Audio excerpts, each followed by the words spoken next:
Fala pessoal, tudo bem? Questão 26 da ACAF, vestibular de inverno do meio agora do ano. Analise as afirmações. Item 1. Sejam A e B conjuntos finitos e não vazios.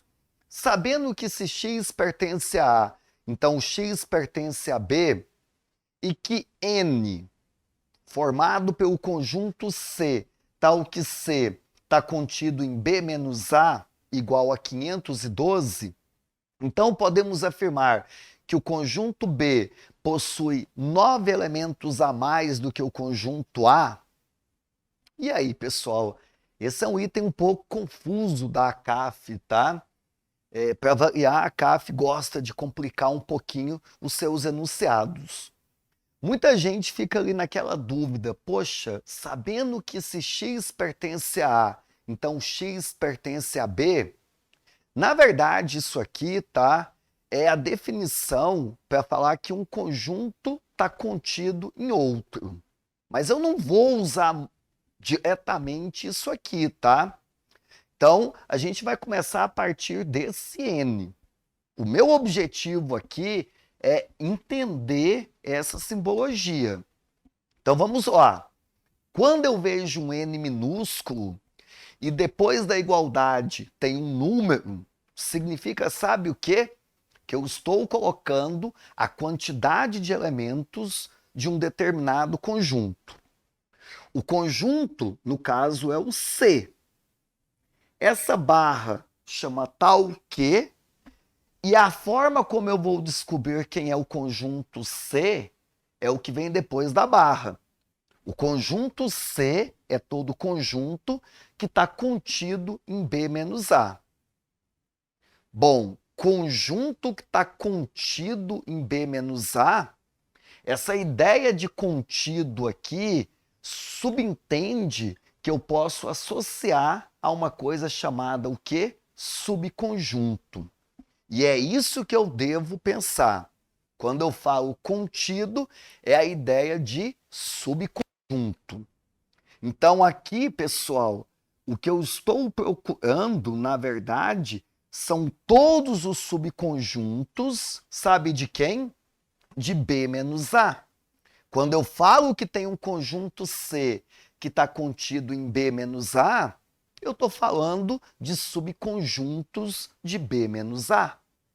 Então, o B menos A, ele vai ter 512 subconjuntos. Ô, professor, eu sei que tem uma fórmula para calcular o total de subconjuntos. Se você lembrar comigo aqui, imagina que eu tenho um conjunto D. E o D, lembra, tá? Vamos supor que ele tem N elementos. Como é que calcula o total de subconjuntos? Eu vou pegar o número de elementos e vou colocar 2 elevado a N. O 2 elevado a N é o número de subconjuntos que um conjunto qualquer, que eu chamei de D, pode ter. Essa fórmula ela vai ser fundamental para a gente matar a questão. Recordou? Então, falar que o B menos A tem 512 subconjuntos, eu vou pegar a fórmula 2 elevado a N e colocar igual ao total de subconjuntos. Porque a partir dali eu vou achar quantos elementos o B menos A vai ter. Bom, 2 elevado a N igual a 512, eu vou decompor o 512, fica 2 na 9. Mesma base, vai ter o mesmo expoente, ou seja, N igual a 9. Opa, eu acabei de calcular quantos elementos tem esse conjunto B menos A. Então eu vou anotar aqui, ó, B menos A, ele tem o quê? 9 elementos. Por quê? Porque se eu faço 2 elevado a N, eu consigo chegar em 512. Agora, professor, o que é B menos A, hein? B menos A significa o quê? São os elementos que estão no B e não estão no A. Eles estão somente no B e não estão no A. Falar que o B menos A tem 9 elementos é falar o que em particular, que tem 9 elementos que estão no B e não estão no A. Opa, matei o meu item. Falar que B menos A tem 9 elementos significa o que mesmo? Falar que tem 9 elementos que está no B e não tem no A. Que é exatamente o que ele está colocando aqui. O B tem 9 elementos a mais do que o A? Tem, porque tem 9 elementos que está só no B e não está no A. Então tem 9 a mais no B do que no A. Esse item aqui, ele é verdadeiro.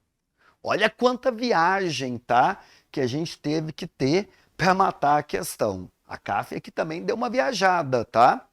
B menos A, eu tô no B e não tô no A. Tô somente no B.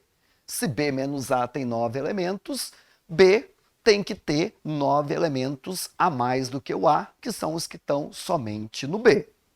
Montei o primeiro item correto.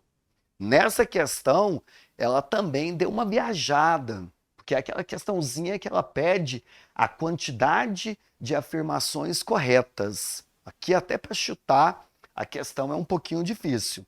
Já sei que o item 1 é verdadeiro, tá? Então, vamos agora julgar os outros itens. O item 2, ele é um item, tá? Mais fácil de resolver.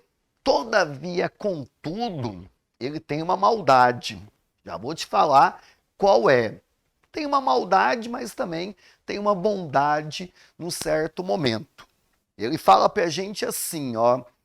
Em uma PG, o primeiro termo é 1, o 10º termo é 32. O produto dos 10 primeiros termos da PG, eu posso afirmar que é 2 elevado a 25? Bom, vamos anotar, tá? Na PG, o que eu tenho aqui, gente? Primeiro termo é igual a 1. O 10º termo, A10, eu vou anotar que é 32. E olha o que ele está pedindo.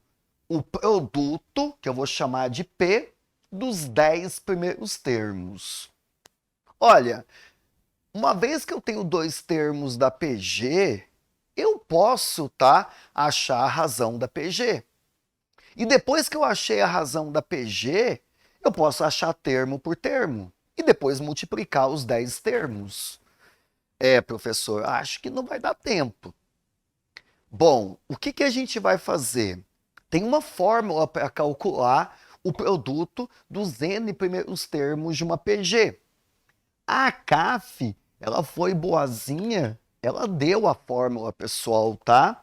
É mais ou menos a raiz do produto do primeiro termo multiplicado pelo número 1 pelo último termo, elevado a n, que é o número de termos.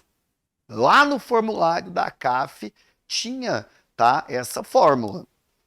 O n eu vou substituir por 10, tá? São 10 termos, mais ou menos a raiz quadrada do produto do primeiro termo pelo último termo, isso é elevado a 10. O nosso produto dos 10 termos, mais ou menos, agora é a matemática básica, hein? Aqui dá 32, né? Como tá com expoente, o 32 eu já vou colocar como 2 na quinta. Vai facilitar. E aí a gente continua, produto dos 10 termos, mais ou menos. Eu vou multiplicar aqui, vai ficar 2 elevado a 50. Professor, propriedade de radiciação vai ficar o quê? Divide o expoente pelo índice, vai ficar 2 elevado a 25. Bom, o produto, agora, como é que eu sei que ele é positivo ou negativo? Quando você tem uma quantia par de termos, tá? Que o primeiro termo é positivo e o último termo é positivo, eu tenho que ter um produto positivo, tá, gente? Se você pegar uma quantidade par de termos, vamos supor, eu vou pegar o primeiro termo, ele é 1. Aí, o quarto termo aqui, eu vou supor, o segundo termo, 2. Vou supor aqui 4, vou supor aqui 8. Se você tem uma quantidade de termos, tá? Que é par, o primeiro termo é positivo e o último termo é positivo, necessariamente esses caras aqui devem ser positivos também. Porque se esse aqui, ó, fosse negativo, na pior das hipóteses, esse seria positivo, esse aqui seria negativo. Porque quando eu tenho o sinal de menos, eu alterno. Só que isso não ocorre, tá? Uma quantidade par de termos, se o primeiro é positivo e o último é positivo, o produto sempre tem que dar positivo. Então, o produto dos 10 termos aqui, de fato, é 2 elevado a 25, o item é correto. Esse é um item também, tá? Que nem todo mundo estuda quando trabalha com PG. Geralmente você fica muito ligado em soma de PG, mas produto às vezes passa batido. Toma cuidado, tá? São coisas específicas que faz todo o diferencial. Item 2 está correto. Vamos fazer aqui o terceiro item. Ah, professor, eu tentei calcular um por um. Também, tá? Acho que não é tão demorado porque você pode trabalhar com potências de 2. Mas em todo caso, você tem a fórmula, tá? E a CAF deu. Acho que é melhor a fórmula, você vê que fica muito mais rápido. Terceiro item, gente, é um item também clássico, tá? O que ele fala? Ele dá o conjunto A, são todos os naturais que vão de 0 até 9, e ele pergunta se tem 10 fatorial funções f distintas que admitem inversas, tal que f vai de A até A. Bom, como a função f ela vai de A até A, e o A ele deu, deixa eu montar aqui rapidinho para você, tá? Para a gente entender um pouquinho essa lógica. Provavelmente aqui, professor, a gente tem que usar análise combinatória, tá? O próprio fatorial que está lá, ele já coloca para a gente aí uma análise combinatória. O que é uma função bijetora? Função bijetora, ela tem que ser duas coisas, hein? A primeira coisa, ela deve ser o quê? Injetora. E depois, professor, a outra condição é que ela tem que ser o quê? Sobrejetora. É a segunda vez nesse mesmo vestibular que vem esses nomes, hein? A CAF gosta. Bom, vamos começar o seguinte. Quantas funções injetoras que eu posso formar? Olha qual que é a minha ideia, gente, ó. Eu vou fazer isso aqui. 1, 2, 3, 4, 5, 6, 7, 8, 9, 10. Uma função é injetora quando os elementos do domínio não possuem imagens iguais. Então, olha só quantas funções a partir disso que eu posso montar. O primeiro elemento aqui, eu preciso escolher uma imagem para ele. Ele pode escolher qualquer uma que vai de 0 até 9. Ele tem 10 opções. Bom, vamos supor, tá, que ele escolheu esse cara aqui, ó. Supor que ele escolheu esse 1. Agora, o segundo elemento, ele também, tá, tem que ter uma imagem. Só como tem que ser injetora, ele não pode escolher um, porque já foi escolhido. Função injetora não pode ter a mesma imagem. Então, esse 1, na hora que ele vai escolher, ele pode agora pegar qualquer uma das 9 imagens. Vamos supor que ele pegou esse aqui, ó. Agora, o 2, a mesma coisa, ele tem que escolher uma imagem, só que não pode ser a mesma, porque a função injetora não permite. Então, aqui ele só tem 8 opções. Ó, vou supor que está aqui. O 3, professor, ele tem 7 opções. E aí vai diminuindo, tá? 6, 5, 4, 3, 2, 1. Cada elemento que você vai colocar aqui vai ter um número menor de imagens que ele vai escolher. Quem já escolheu não pode escolher novamente. O número de opções para a imagem vai diminuindo. Aí o número total você vai multiplicar. Como eu estou multiplicando até o 1, isso aqui é a mesma coisa que o quê? 10 fatorial funções. Aqui no caso, tá? São funções o quê? Injetoras que eu posso formar. Muito bem?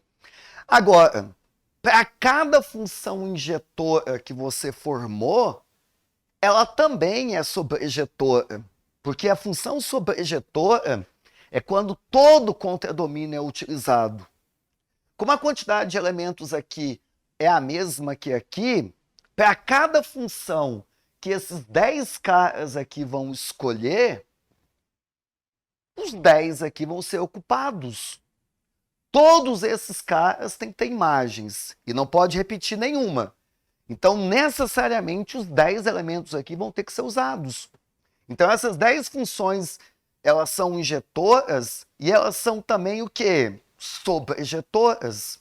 Para cada função injetora que você montar ali, todo o contradomínio vai ser usado, ela vai ser sobrejetora. Então, se são injetoras e sobrejetoras ao mesmo tempo, elas são o quê? Bijetoras, tá? Então, nesse caso, o nosso item, ele está também correto. Olha a viagem aí em análise combinatória com funções. Nessa questão da CAF, os 3 itens estão corretos, tá? É a alternativa D. Bonita questão, hein? Esse último item em particular já caiu muito semelhante em outros vestibulares da CAF. Sempre bom resolver questões antigas. Um abraço, que a matemática esteja com vocês.